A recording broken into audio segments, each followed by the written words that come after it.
नमस्कार, स्वागत आहे आपलं वैदिक ज्योतिष मध्ये. मित्रांनो, कधी तुमच्या मनामध्ये असा प्रश्न पडला आहे का की मी स्वतःची कुंडली वाचू शकतो का? तर उत्तर आहे होय मित्रांनो. तुम्ही तुमची स्वतःची कुंडली अगदी अचूकपणे जाणून घेऊ शकता, त्याचा अभ्यास करू शकता. आज आपण या व्हिडिओमध्ये हेच पाहणार आहोत, अगदी सोपे आणि सरळ भाषेमध्ये, की आपण स्वतःची कुंडली कशा पद्धतीने समजून घेऊ शकतो आणि कुंडलीमध्ये कोणत्या गोष्टींवर सर्वप्रथम लक्ष केंद्रित करू शकतो. व्हिडिओ शेवटपर्यंत नक्की पहा. चॅनलला सबस्क्राईब, लाईक आणि शेअर करायचं अजिबात नसेल. ती दर्शवण्याचे साधन म्हणजे जन्मकुंडली. याच ग्रहाच्या स्थितीमुळे तुमचा स्वभाव, तुमचं करिअर, शिक्षण, विवाह, आर्थिक स्थिती, आरोग्य आणि जीवनातील असंख्य अशा घडामोडींचा अभ्यास केला जातो.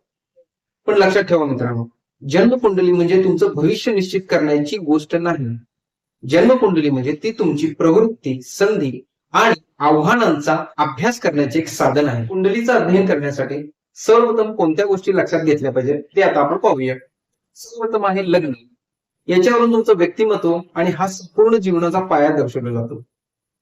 त्याच्यानंतर आहे राशी. राशीवरून तुमचं मन, भावना, तुमचं मानसिक स्वभाव ह्या सगळ्या गोष्टीचा अध्ययन केला जातं.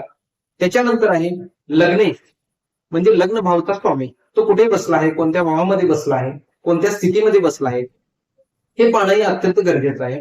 आणि त्याच्यानंतर आहे सगळ्यात शेवटी चंद्राची स्थिती. चंद्र जर मजबूत असेल तर मानसिक स्थैर्य लागतं आणि निर्णय क्षमता उत्तम राहते.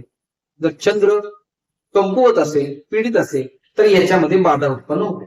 तर मित्रांनो, इथं आपण कुंडलीचे 12 भाव आणि त्यांचं महत्व दर्शवलं आहे.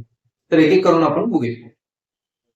आपण कुंडलीचे जे 12 भाव आहेत त्यांना आपण रोमन नंबरनं दर्शवलं आहे, जेणेकरून आपल्याला ते लक्षात येईल. हा प्रथम भाव आहे, हा द्वितीय आहे, हा तृतीय, हा चतुर्थ, पंचम, षष्ठ आहे, सप्तम आहे, अष्टम, नवम, दशम, एकादश आणि द्वादश. तर हा जो प्रथम भाव आहे याच्यावरून आपल्याला काय लक्षात येतं?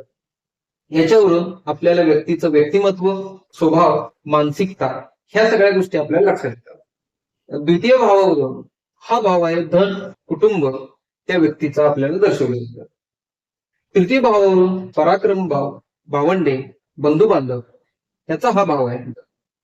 चतुर्थ भावावरून भवन, भूमी, वाहन आणि आईचं स्थान इथून बघितलं जातं.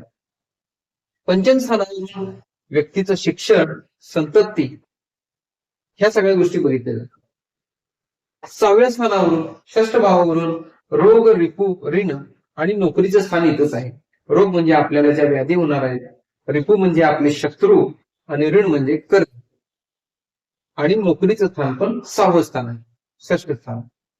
सप्तम स्थानावरून विवाह, भागीदारी, व्यवसाय ह्या सगळ्या गोष्टी बघितल्या जातात. अष्टम स्थानावरून आयुष्य, संशोधन, अचानक घडणाऱ्या घडामोडी. आपल्या आयुष्यामध्ये जे अचानक घडणाऱ्या घडामोडी असतात ते आपण अष्टम स्थानावरून बघतो. 9व्या स्थानावरून हा भाग्य भाव आहे, धर्म भाव आहे. जे आपल्या हातून होणारे चांगले कर्म असतील, धार्मिक गोष्टीशी निगडीत होणारे कार्य असतील, आपलं जे नशीब आहे, आपलं जे भाग्य आहे, ज्या पद्धतीने आपल्याला साथ देतं तो भाव म्हणजे 9वा भाव. दशम भाव. दशम भावावर आपण करिअर, व्यवसाय, आपलं जे कामाचं स्वरूप आहे, आपलं कामाचं स्थान आहे ते इथून बघितलं जातं. 11वं स्थान लाभ भाव आहे, इच्छा आहे. 12वं स्थान खर्च, परदेशवारी, अध्यात्म आणि मोक्ष. हे जे 12 भाव आहे, ज्या गोष्टीचं आपल्याला ज्ञान हवं आहे त्या गोष्टीशी निगडीत आपण भावाचा अभ्यास केला. तर मित्रांनो, स्वतःची कुंडली वाचण्यासाठी जी मूलभूत माहिती आवश्यक होती ती आज आपण इथे पाहिलो आहोत.